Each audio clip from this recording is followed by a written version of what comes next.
Here I want to create a chain rule for a completely different situation. I have a function on one variable, w equals f of x. And then x is a function that takes in two variables, r and t. So I have two independent variables, r and t.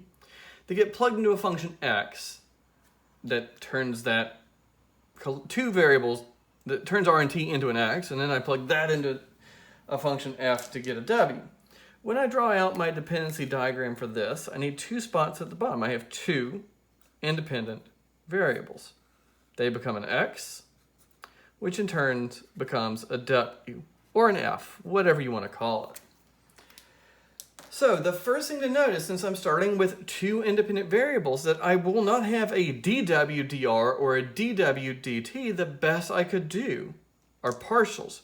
Because when I plug this in, instead of having w equals f of a single variable, I have w equals something that depends on both r and t. So my chain rule will need two different parts. I'll need an equation that's a partial with respect to r, and I'll need an equation that's a partial with respect to t.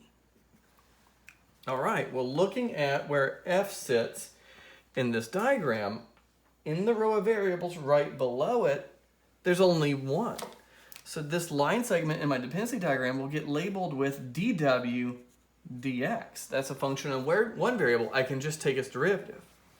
And now under x, I have two variables, those two independent variables.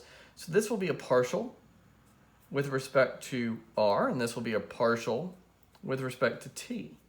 And so now I see what to do. If I want a partial with respect to r, I look at this part of the diagram. I get the derivative of w with respect to x times the partial of w with respect to r.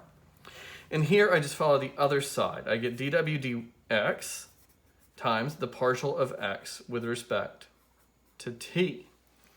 Now, I hope you can imagine all of the different possibilities just by playing around with these numbers. You could have two independent variables and two intermediate variables, or three or five. Give yourself a problem to draw a dependency diagram and a chain rule here just by playing around with these numbers.